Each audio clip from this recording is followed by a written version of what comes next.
untuk memperbaiki sholat, kuncinya 2. 1, izin. Untuk memperbaiki sholat, kuncinya 2. 1, selalu bermohon kepada Allah untuk mendapatkan rahmatnya dalam sholat. Saya ulang ya, selalu bermohon kepada Allah untuk mendapat rahmat Allah dalam sholat. Itu ada di Quran surah ke-2 Al-Baqarah ayat 45 sampai 46. Sudah?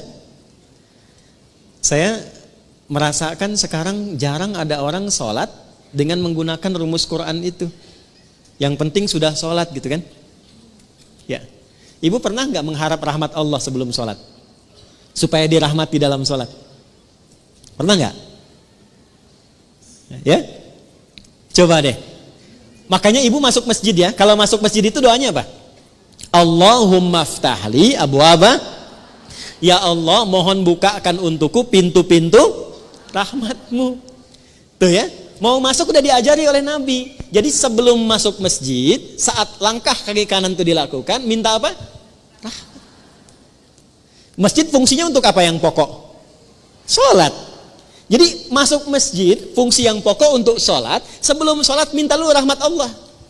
Nah rahmat itu dibagi 3. Saya ulangi, rahmat dibagi 3. Nah kalau suami ibu namanya Pak Rahmat, nanti ibu pulang ke rumah, papa dibagi 3.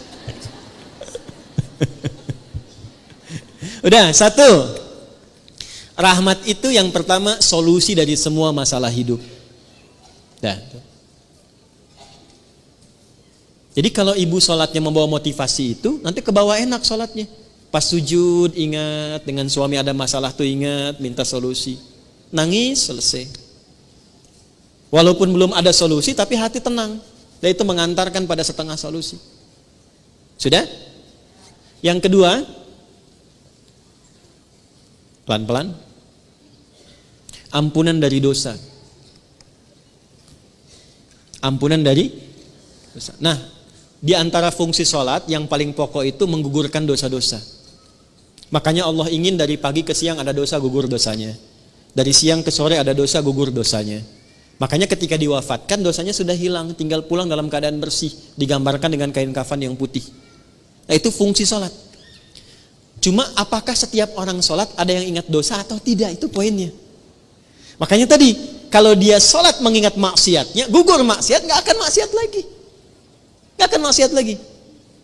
Ya, dan banyak orang ketika sujud itu justru pulangnya dalam keadaan mulia. Betapa banyak pelaku dosa besar, justru cara pulang itu lewat sholat. Lewat sholat.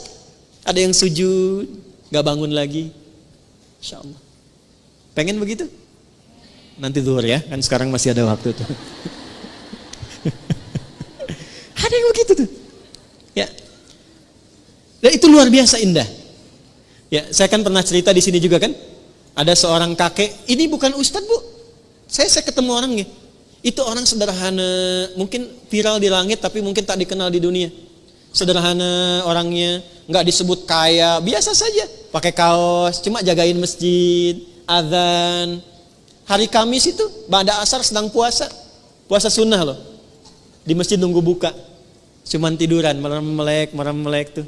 Diwafatkan di tempat yang beliau mengabdi di masjid dalam keadaan puasa, ba'da asar menjelang maghrib wafatnya cuman tiduran, merem melek ngantuk meninggal.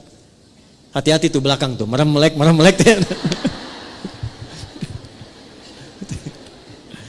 Dua. Yang ketiga, bagaimana caranya supaya saat sholat bisa mengingat ada kesalahan yang diampuni. Maka dibuka dengan bagian ketiga, perhatikan bagian ketiga. Sudah? Yang pertama tadi apa? Solusi, berarti jawaban dari doa kan? Yang kedua apa? Ampunan. Yang ketiga, rahmat itu dalam bentuk husnul khatimah. Bentuknya apa? Husnul khatimah. Kalau sudah bicara husnul khatimah artinya ingat wafat. Ingat apa? Karena itulah Nabi mengajarkan pada setiap imam saat akan mengimami, berbalik dulu kepada makmum menyampaikan kalimat ini. Para jamaah, kita akan sholat. Mohon hadirkan kehusyuan dan rasakan dalam sholat ini, mungkin ini sholat terakhir yang kita tunaikan dan boleh jadi kita akan wafat dalam sujud kita. Itu sunnah. Bahasa Arabnya sallu salatan muwadda. Jamaah, jadikan sholat ini sebagai sholat perpisahan kita untuk bertemu dengan Allah Subhanahu wa ta'ala. Pernah nggak merasakan begitu? Nah, makanya imam tidak harus pakai bahasa Arab, karena ini bahasa yang boleh disampaikan dengan bahasa Indonesia. Rapatkan saf, luruskan. Paham tidak? Istau, paham? Tidak. Makanya dijawab sudah tahu, gitu kan? Dah.